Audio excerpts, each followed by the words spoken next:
दोस्तों, जय श्री राम। जय हिंद, जय भारत, भारत माता की जय, इनकलाब जिंदाबाद। आज अपने वीडियो के जरिए कुछ कहना चाहती हूँ। जहाँ भारतवर्ष की भूमि में माँ दुर्गा की पूजा की जाती है, जहाँ शक्ति की उपासना की जाती है, क्या भारतवर्ष की भूमि में किसी भी नेता में इतना दम नहीं जो नारी के ऊपर हो रहे अत्याचार को रोक सके। दोस्तों, एक रेप पूरे भारत को बदनाम करता है, एक क्राइम पूरे भारत को बदनाम करता है, एक घटना पूरे भारत को बदनाम करती है और उसके साथ साथ बदनाम करती है भारत सरकार को और हमारे संविधान को। मेरा मानना है, अगर देश में बलात्कार जैसी घटनाएं हो रही हैं और बढ़ रही हैं तो इसका 100% जिम्मेदार समाज है, जो ऐसे गीतों को और ऐसी फिल्मों को सपोर्ट करते हैं। दोस्तों, हमारा संविधान जो दुनिया का सबसे बड़ा लिखित संविधान है, परंतु हम अगर अपने संविधान को, उसके कानून को, उसमें लिखे हुए लॉज को सही तरह से भारत में अगर अप्लाई नहीं करा पाते तो ये हमारी बहुत बड़ी नाकामयाबी है। मेरा मानना है, अगर भारत में कहीं पे भी रेप होता है तो वो भारत में रह रहे लोगों की काबिलियत पर सवाल उठाता है, और उसके बाद अगर बलात्कारी जिंदा रहकर हवा में सांस लेता है तो वो भारत में रह रहे लोगों की बुज़दिली का सबूत है। दोस्तों, मैं आज ये कहना चाहता हूँ कि हमारे देश में रेप प्रतिशत दिन प्रतिदिन बढ़ रहा है। दोस्तों, इसका कारण क्या है, हमें इसके ऊपर चर्चा करनी पड़ेगी।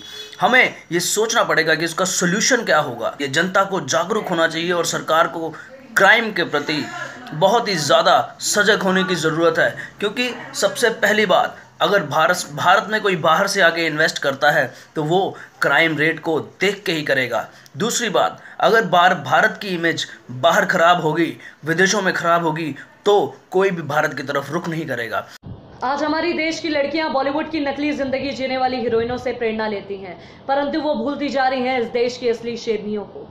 झांसी की रानी से लेकर माता रानी पद्मिनी तक की कहानी इस देश को गौरवशाली इतिहास मिला है, लेकिन आज देश की लड़कियां इनको भूलती जा रही हैं, जिनने अपने स्वाभिमान के लिए सब कुछ त्याग दिया, जिनने अपने स्वाभिमान के आगे कुछ नहीं देखा।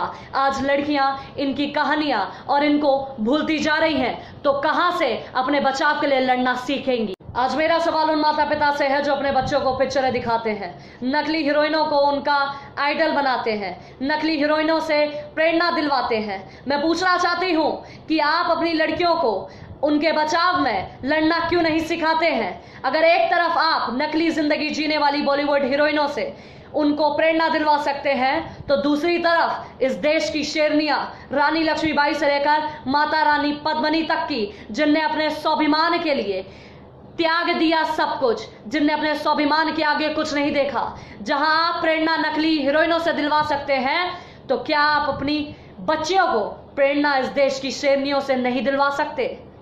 हमें भारत के लिए बहुत ज़्यादा सोचना चाहिए, भारत में क्राइम कम करने के लिए बहुत ज़्यादा सोचना चाहिए। कम क्या, अगर हम ये सोचें कि हम क्राइम को कम करें तो ये हम नहीं कर पाएंगे। हमें क्राइम को ख़त्म करना है, ये हम कर पाएंगे, क्योंकि अगर आप क्राइम कम करेंगे तो क्रिमिनल को पकड़ेंगे, जेल में डालेंगे, वो फिर छूटेगा, फिर वही काम करेगा। हमें भारत में एक ऐसा सफाई अभियान चलाना चाहिए, जैसे जम्मू कश्मीर में सफाई अभियान चल रहा है आतंकियों का, ऑपरेशन ऑल आउट, वैसे ही पूरे इंडिया में ऑपरेशन क्लीन चलाना चाहिए, योगी आदित्यनाथ की तरह जो उत्तर प्रदेश में चल रहा है। दोस्तों, सबसे बड़ी बात है, देश संविधान से चलता है और संविधान सबके लिए बराबर है। संविधान में जो कानून हैं उनको बहुत ही स्ट्रिक्ट होके अप्लाई करना चाहिए हर देश के हर कोने में, हर स्टेट में। और अगर कोई इस कानून से खिलवाड़ करता है, चाहे वो पुलिस वाला हो या मंत्री हो, उसके खिलाफ तत्काल कार्रवाई होनी चाहिए। बोलिए जय श्री राम, जय हिंद, जय भारत, भारत माता की जय, इनकलाब जिंदाबाद।